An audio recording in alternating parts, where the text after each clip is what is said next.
আসসালামু আলাইকুম। আজকে অনেকদিন পরে আমরা আরিফুল আয়নের ব্লগ থেকে এসেছি।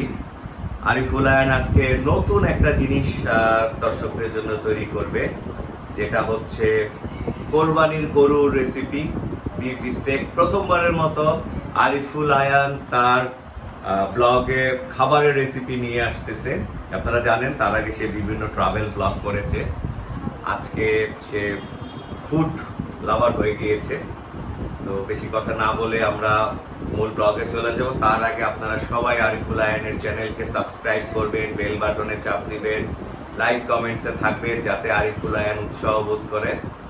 তো আমি আর কথা না বলি, আমি পুরোটাই আরিফুল আয়নের কাছে চলে যাই। আরিফুল আয়ন, বলো তুমি কি করতে চাচ্ছ? আজকে আমরা তৈরি করবো বিফ স্টেক। এর জন্য আমাদের লাগবে আদা বাটা, চাট মশলা, গোলমরিচ, লবণ, লাগবে টমেটো সস, টমেটো সস, জি, barbecue sauce, sauce, soya sauce, soya sauce, সরিষার তেল, সরিষা তেল, মাস্টার্ড অয়েল, আর একদম ভালো মতো কাটা, টুকরো টুকরো করে পিস পিস হিসেবে কাটা বিফ। বিফ যেটা আপনি গতকালকে কোরবানি হয়েছিল সেইটারই তো বিফ, তাই? আচ্ছা, ঠিক আছে, জি বলেন। এর জন্য প্রথমে আমরা গরুর মাংসগুলোকে ছেঁচে নিতে হবে। ছেঁচে তারপরে কাঁটা চামচ দিয়ে একটু গুটিয়ে নিতে হবে। মানে এটাকে একটু কি বলে, ম্যাশ করে নিতে হবে যাতে ভিতরে মশলাগুলি ঢোকে। হ্যাঁ, কিন্তু এমন ভাবে করতে হবে যেন সেটা না মিলে যায়। যেমন এটা একটা পিসটা একদম সংযুক্ত, আলাদা যেন না হয়। আচ্ছা আচ্ছা আচ্ছা, জি। তারপরে তারপরে এই সব উপকরণ দিতে হবে পরিমাণ মতো। তারপরে এগুলোকে মিক্স করতে হবে। মিক্স করার পর এটাকে তেলে ভেজে নিতে হবে। কতক্ষণ ম্যারিনেট করে রাখতে হবে? ম্যারিনেট করে 3 ঘন্টা মতো রাখতে হবে। 3 ঘন্টা ম্যারিনেট করে রাখতে হবে। এটা আসলে একটা গুরুত্বপূর্ণ জিনিস, কারণ কারণ মশলাগুলো মশলাগুলোর ভিতরে যেতে হবে। মশলাগুলো ভিতরে গেলে স্পাইসি হবে, টেস্টি হবে। তো একটা জিনিস কিন্তু আমার কাছে খুব ভালো লাগতেছে যে আয়ান এত ছোট, তারপরে এখানে কিন্তু সে কোনো টেস্টিং সল্ট ইউজ করেনি, যেটা শরীরের জন্য খুব খারাপ। তো সে এইগুলি দিয়ে তৈরি করতেছে। তো এখন আয়ান ম্যারিনেট করবে এইগুলি দিয়ে। তো আমরা ম্যারিনেট করে 3 ঘন্টা রাখবো। 3 ঘন্টা রাখার পরে তারপরে হচ্ছে যে আমরা এটাকে বারবিকিউ করব, যেটাকে স্টেকটাকে করবে, তখন আমরা সেটাতে আবার আসব।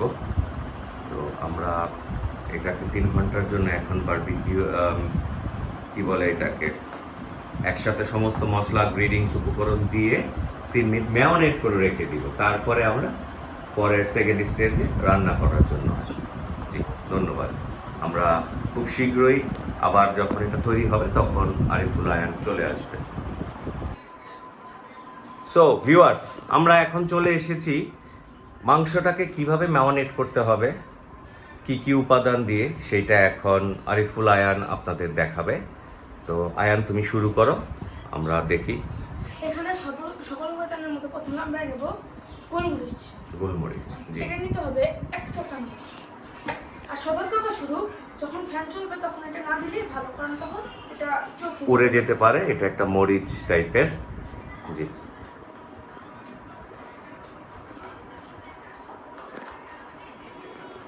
এই যে 1 টেবিল চামচ, 1 টেবিল চামচ। জি। তারপর আমরা নিয়ে নেব সয়া সস। সয়া সস এটা হবে 1 টেবিল চামচ। 1 টেবিল চামচ।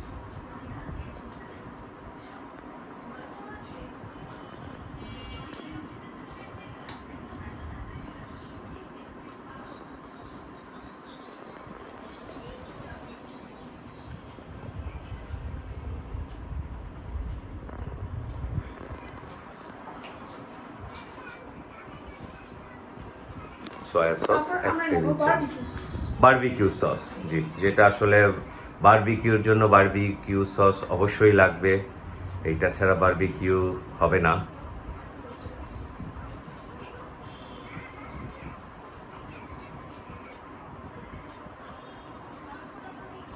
এক টেবিল চামচ বারবিকিউ সস।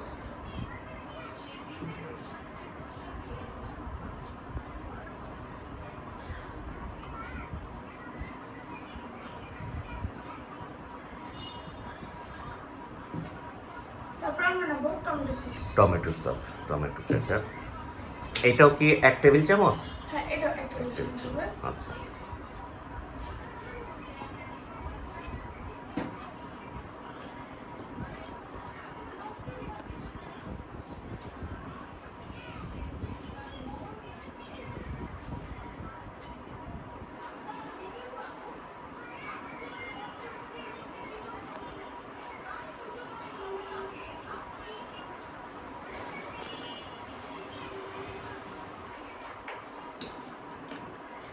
এরপর আমরা একটু পরিমাণ 1 চামচ সরষের তেল। সরিষার তেল, জি।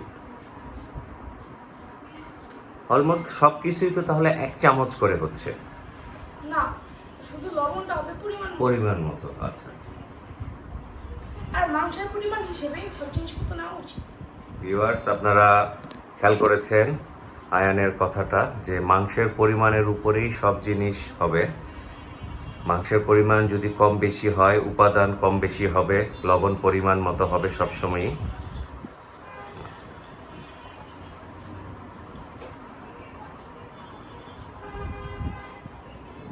তারপর আমরা নেব 1 চামচ আদা বাটা। আদা বাটা, রসুন বাটা একসাথে, যেটা যেটা বলেছিলেন, জি।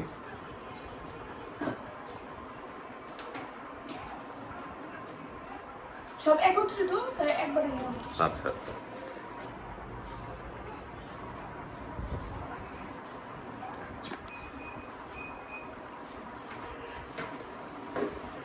আর আপনি প্রথমে আমাকে যেটা বলেছিলেন যে এখানে যে আপনার একটা চাট মশলা আসে, সেটা হচ্ছে ম্যারিনেট করার সময় লাগবে না, যখন আপনি এটা ভাজতে যাবেন চাট মশলাটা এর আগে একটু মিলিয়ে নিতে হবে। তাহলে আপনি লবণ কিন্তু দেননি পরিমাণ মতো এখনো, আপাতত কতটুকু দিতে হবে? 1 চামচ লবণটা হবে 1 চামচ আপাতত, পরে পরিমাণ মতো। জি জি, তাহলে লবণটা দেয়া হয়নি এখনো। হ্যাঁ, লবণটা লাস্টে। লবণটা দেওয়ার পরে কি এটাকে ম্যাশ করতে হবে? ম্যাশ করে তারপরে স্ম্যাশ না, একটু মিক্স মিক্স করতে হবে। সরি, আমি ভুল বলেছি, মিক্স করে তারপরে মাংসের সাথে দিতে হবে।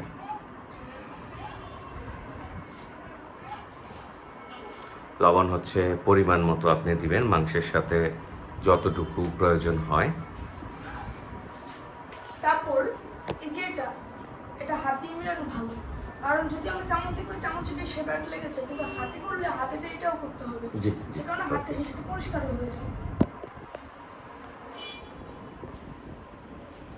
আপনারা শুনেছেন যে এটাতে যদি হাত দিয়ে যদি সুন্দর করে একসাথে মিলিয়ে করতে হয় সেটাই ভালো। চামচে দিলে আবার তো সে মাংসের মধ্যে মিক্সড করার জন্য হাত লাগাতেই হবে, সেক্ষেত্রে এটা হাত দিয়ে করাটাই ভালো।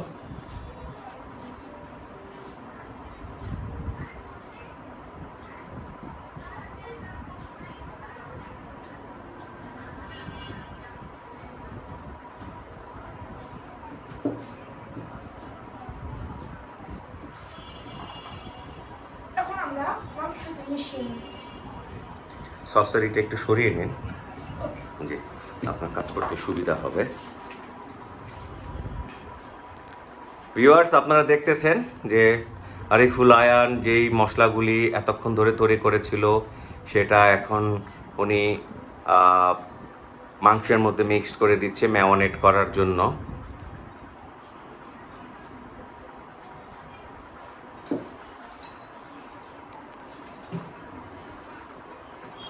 জি, আমরা এখন এটা কতক্ষণ রাখবো ম্যারিনেট করে? 7 থেকে 8 ঘন্টা রাখি। ও 7 থেকে 8 ঘন্টা, তখন মনে হয় আমরা ভুল বলেছিলাম 3 ঘন্টা। হ্যাঁ, কারণ এটা আর কি ফুল একটা ডে নিবে, কারণ এর ভিতরে মশলাগুলো ভালো মতো ঢুকতে হবে, না ঢুকলে ভালো মতো ফ্লেভারটা পাওয়া না, এটা ফ্লেভারের উপর ডিপেন্ড করে। ঠিক আছে, তাহলে এটা এখন ম্যারিনেট করে ফ্রিজে চলে যাক। ভিউয়ার্স, আমরা 7-8 ঘন্টা পরে আবার যখন পরবর্তী বারবিকিউ করার অবস্থায় আসবে, আমরা আবার আসব সেকেন্ড স্টেপে, থার্ড স্টেপে। প্রথম স্টেপে আমরা এসেছিলাম কি কি জিনিস লাগবে, তারপরে আমরা ম্যারিনেট করলাম, তারপরে আমরা বারবিকিউ ভাজার জন্য যাব। আপাতত আমরা তৃতীয় স্টেপের জন্য অপেক্ষায় রইলাম। এটা এখন ফ্রিজে রাখা হবে, আপনারা দেখতে পাচ্ছেন। জি, ঠিক আছে আরিফুল আয়ান, আমরা আবার আসতেছি। ওকে, হ্যালো ভিউয়ার্স, আমরা চলে এসেছি আরিফুল আয়ানের কোরবানির মাংসের রেসিপির তৃতীয় পর্বে। গতকাল সে এটাকে ম্যারিনেট করে রাতে রেখে দিয়েছিল, 7-8 ঘন্টা বলেছিল। আজকে সে এটাকে রান্না করতে যাবে। কিভাবে কি করতে হবে আমরা এখন আরিফুল আয়ানের কাছে চলে যাচ্ছি। জি বলেন। আমরা এখন তেল হিসেবে সরিষার তেল ব্যবহার করব। আমরা চাইলে সয়াবিন তেল ব্যবহার করতে পারি, কিন্তু প্রিমিয়াম টেস্টের জন্য আমরা চাইলে একটু বাটারও ব্যবহার করতে পারি। তেলটাকে আমরা অলরেডি চুলায় ফ্রাই প্যান গরম হয়ে গিয়েছে, আপনারা দেখতেছেন। এখন সেখানে একটু তেল দিবে, অল্প একটু তেল লাগে, বেশি লাগে না। একটু বেশি পড়ে গেছে মনে হচ্ছে। এটাকে এভাবেও মেশানো যায়, আপনারা যেভাবে চান, বিকজ এই ফ্রাই প্যানটা কিন্তু আসলে বারবিকিউর জন্য স্পেশালিটি। তেলের বয়মের মুখটা আটকিয়ে দেন, পড়ে যেতে পারে। তো আমরা একটু সময় নিবে এখানে গরম হতে। এই যে দেখতেছেন অল্প আছে, খুব বেশি আঁচ না, কারণ মাংসটাকে সিদ্ধ হতে হবে। যদি বেশি আঁচ দেই পুড়ে যাবে। তো গরম হওয়ার পরে এটাকে বোধহয় ঢেকে দিতে হবে, তাই না? এরকম একটা ঢাকনা দিয়ে ঢেকে দিতে হবে। আপনারা দেখতেছেন আরিফুল আয়ানের ব্লগ থেকে কোরবানির ঈদের গরুর রেসিপি। এটাকে কি বলে? Beef stake. বাবুর্চি আরিফুল আয়ান। তো আমার মনে হয় গরম হয়ে গিয়েছে, আপনি দিতে পারেন। আমরা এখানে আগেই, হ্যাঁ, গতকালকে আপনি দেখেছেন আমরা যে ম্যারিনেট করে রেখেছিলাম সেই জিনিসগুলি। এটার মধ্যে চাট মশলা দেওয়া হয়ে গিয়েছে। আজকে চাট মশলা দিয়েছে। তো এখন আমরা সাবধানতার সাথে একটা একটা পিস নিয়ে ধীরে ধীরে এগুলোকে বসিয়ে দেবো।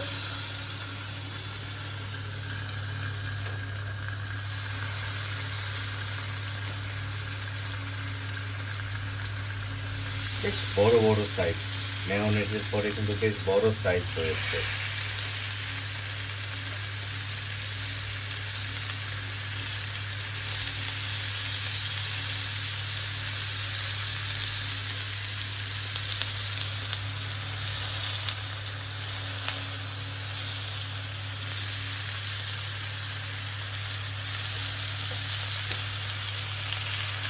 এইভাবে তেলটাকে সব দিকে ছড়িয়ে দিলে সুন্দরভাবে মাংসটা হবে। আঁচটা আর একটু কমিয়ে দিতে হবে।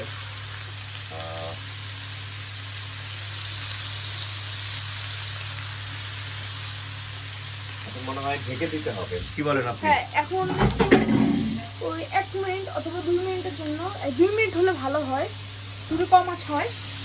ঠিক আছে, আমরা এটাকে ঢেকে দিচ্ছি, দেখি কতক্ষণ পরে এটা ঠিক হয়। আমরা ফিরে আসতেছি একটু পরে। সো আমরা কিছুক্ষণ পরে চলে এসেছি। কতক্ষণ? 7-8 মিনিট বা 10 মিনিট। আমরা এখন দেখি কি অবস্থায় আছে। আরিফুল আয়ান এটাকে তুলো। আমরা কিন্তু সাথে আরো অনেকগুলি দিয়ে দিয়েছিলাম, আমার মনে হচ্ছে যে আরো সময় লাগবে। আমরা কিন্তু একটা ফ্রাই প্যানে একটু পানি ছেড়ে দিয়েছে, যেটা এটা কিন্তু তেল না। সো এটা হতে একটু সময় লাগবে। আমার মনে হচ্ছে যে আবার 10 মিনিট পরে আমরা আবার আসব। আবার চাইলে এখন একটু উল্টায়া দেওয়া যায়। উল্টায়া দেওয়া যায়? উল্টায়া দেন। হ্যাঁ, উল্টায়া দাও তুমি তাহলে আয়ান।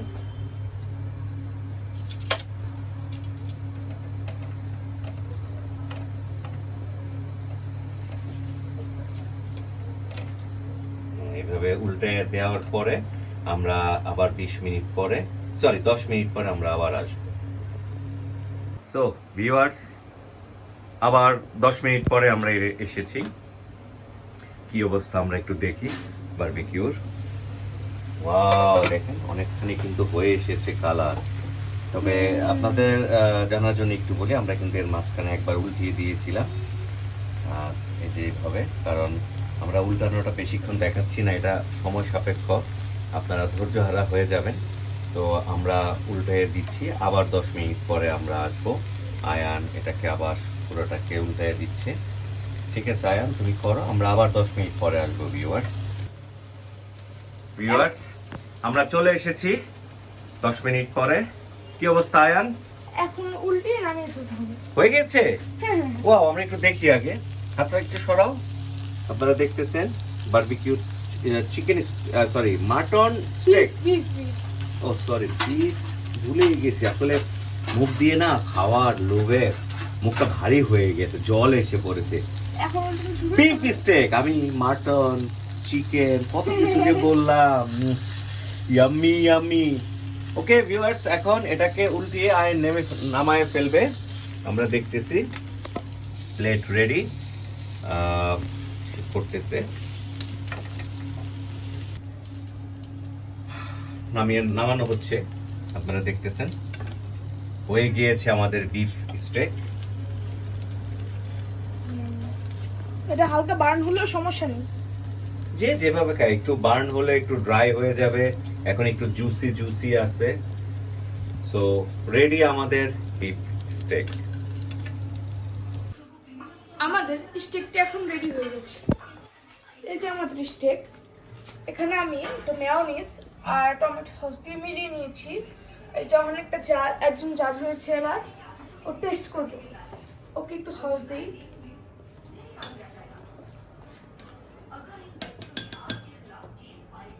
এবার তুমি টেস্ট করে বলো কিরকম হয়েছে। আমরা দেখতেছি কিউসি হচ্ছে। আস্তে আস্তে জুসি, হ্যাঁ সুন্দর হয়েছে তো।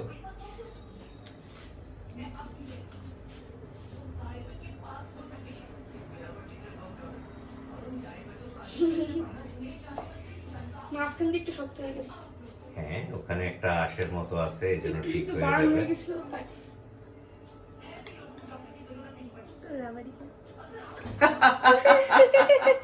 ছোট মানুষ হও না, এটা কনসিডার করতেই হবে। তাহলে কিউসি হয়ে গেছে, আয়নের বিফ স্টেক আজকে তৈরি হয়ে গিয়েছে। আয়ন নিজেও একটু খাচ্ছে। সো যদি আমার আয়নের মেনুটা আপনাদের ভালো লাগে, আপনারা আয়নের চ্যানেলকে সাবস্ক্রাইব করবেন, বেল বাটন চাপ দিবেন এবং লাইক শেয়ার কমেন্টস করবেন। ধন্যবাদ। আমরা নতুন ব্লগ নিয়ে আবার খুব শীঘ্রই আসবে আয়ান। সেই পর্যন্ত আজকে বিরতি। ইয়াম্মি ইয়াম্মি, আমিও এখন খাবো জুসি। ধন্যবাদ সকল আমাদের Try this at home. ভিউয়ার্সদের।